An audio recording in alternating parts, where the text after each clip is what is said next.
نحمده ونصلي على رسوله سيد الأولين والآخرين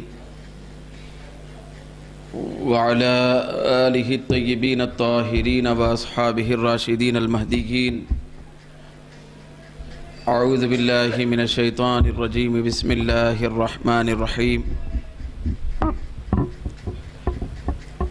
وإنه لذو علم لما علمناه ولكن أكثر الناس لا يعلمون. صدق اللہ مولانا العظیم.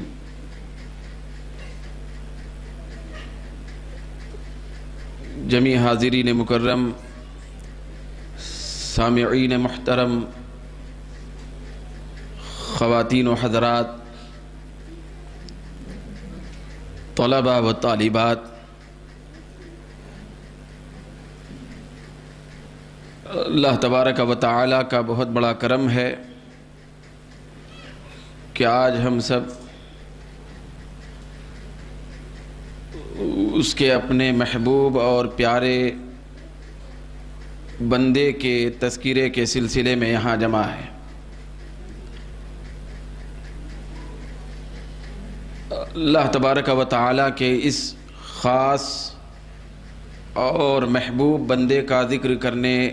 کے سلسلے میں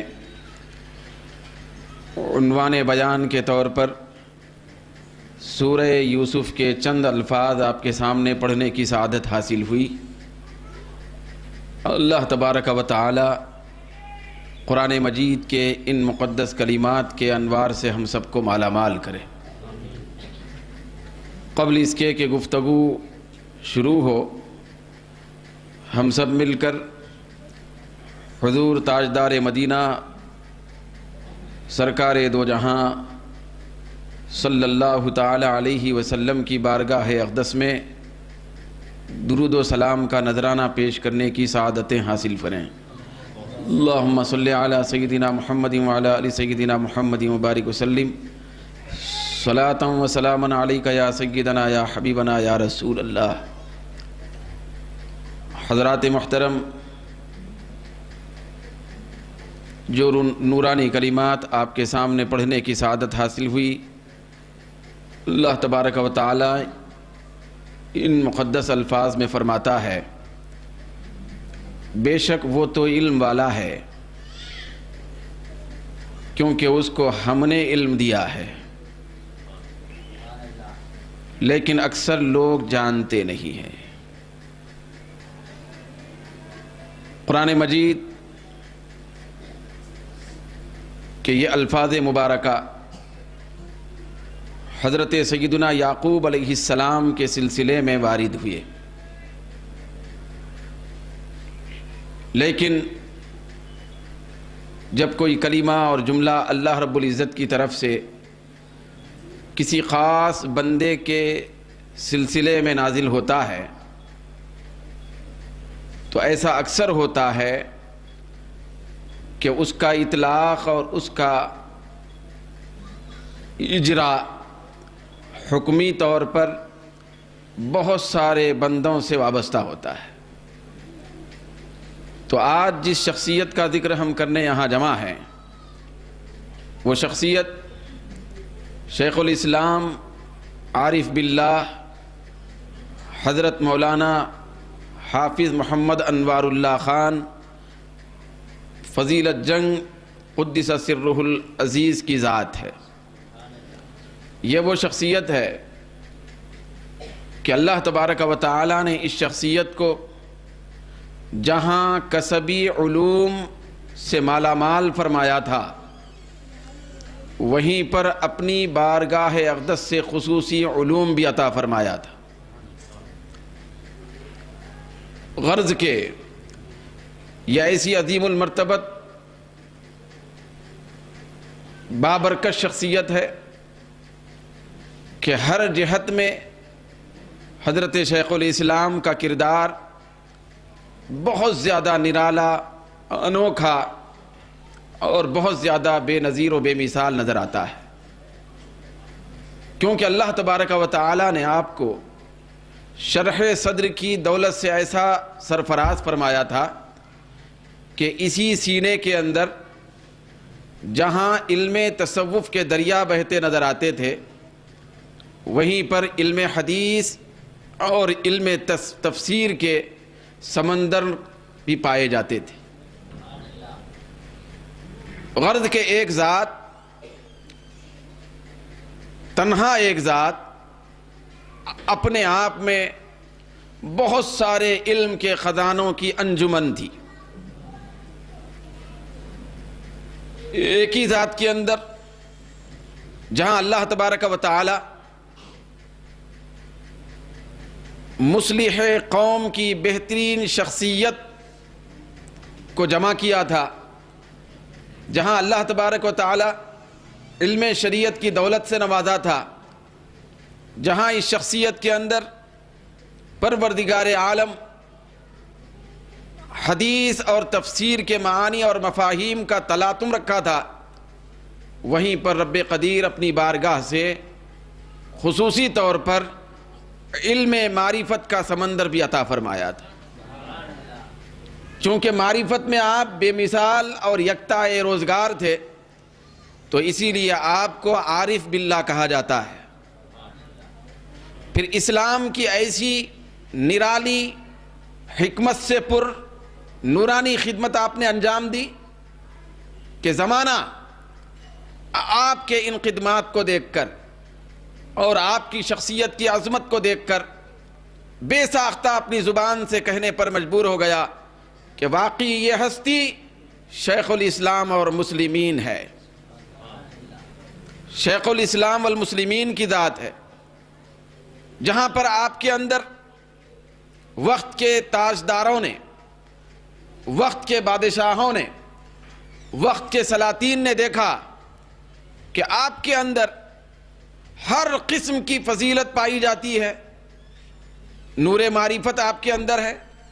حقیقت آگاہی آپ کے اندر ہے، سیرت کا کمال آپ کے اندر ہے، کردار کی صفائی اور ستھرائی آپ کے اندر ہے، علم کا سمندر آپ کے اندر ہے،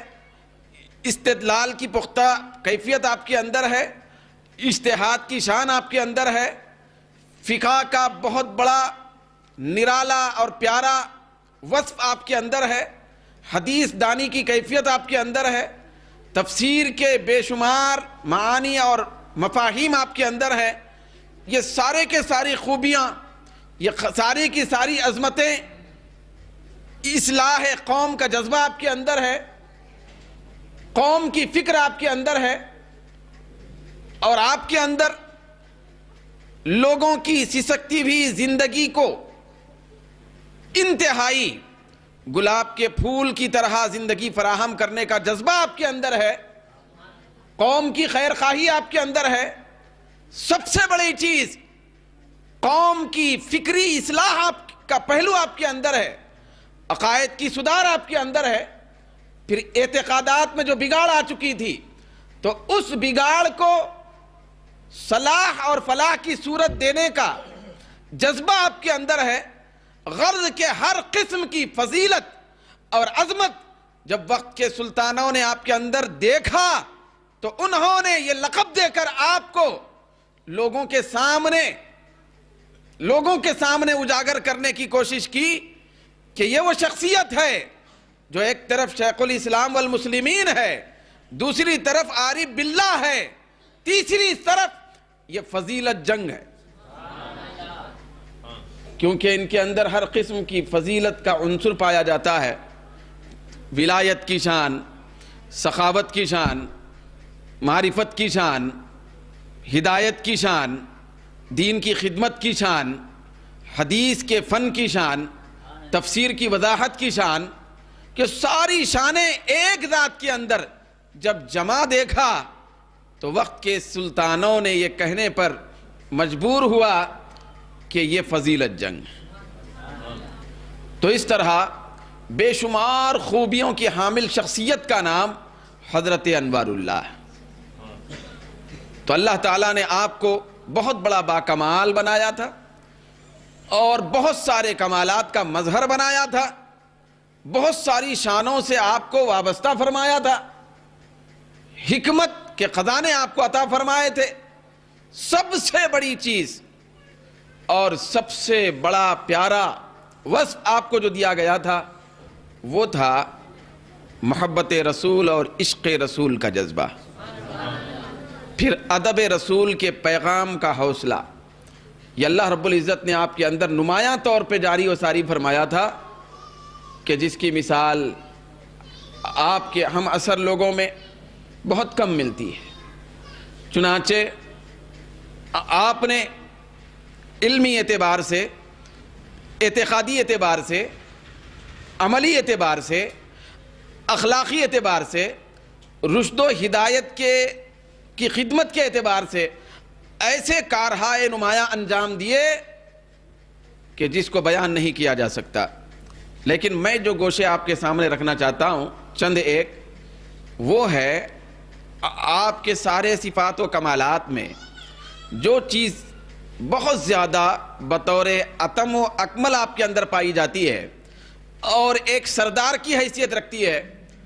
ایک مرکزی حیثیت آپ کے اندر اس وصف کی پائی جاتی ہے، وہ چیز ہے کہ آپ کا تعلق بارگاہ رسالت سے کیسا تھا۔ سرکار کونین سرکار مدینہ صلی اللہ علیہ وسلم کی ذات اطہر کے ساتھ حضرت شیخ الاسلام کی وابستگی، پھر آپ کا تعلق بے انتہا مجنونانہ انداز میں ایک ارتباط و ربط اس انداز کا تھا کہ اللہ تبارک و تعالی نے آپ کے اس عشقی حبی مزاج کی بنیاد پر ہی رب قدیر نے آپ کے سامنے وقت کے سلطانوں کی گردنوں کو جھکایا۔ سلاطین وقت نہ صرف آپ کے شاگرد بنے بلکہ ہمیشہ آپ کے خادم بھی بنے۔ تو یہ وہ وصف تھا جو ادب رسول کی شکل میں نظر آتا تھا، محبت رسول کی شکل میں نظر آتا تھا، عشق رسول کی شکل میں نظر آتا تھا، وابستگی بارگاہ رسالت کی شکل میں نظر آتا تھا۔ یہ بہت بڑا نمایاں تھا۔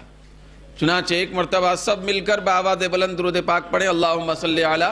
سیدنا محمد وعلی آل سیدنا محمد مبارک وسلم، صلاۃ و سلام علیک یا سیدنا یا حبیبنا یا رسول اللہ۔ تو میں عرض کر رہا ہوں کہ حضرت شیخ الاسلام کی ذات کے اندر ادب رسول کو ساری چیزوں کے اندر سب سے زیادہ نمایاں حیثیت حاصل تھی، جو ایمان کا کمال ہے بلکہ ایمان کی جان ہے۔ جہاں ادب رسول اور محبت رسول نہ ہو وہاں پہلے ایمان تھا تو رخصت ہو جاتا ہے، نہ تھا تو آتا ہی نہیں، نہ تھا تو آتا ہی نہیں ہے۔ چنانچہ حضرت شیخ الاسلام کی اس راستے میں کیفیت یہ تھی کہ انوار احمدی کے اندر حضرت شیخ الاسلام نے طبرانی شریف، زرخانی، در منصور،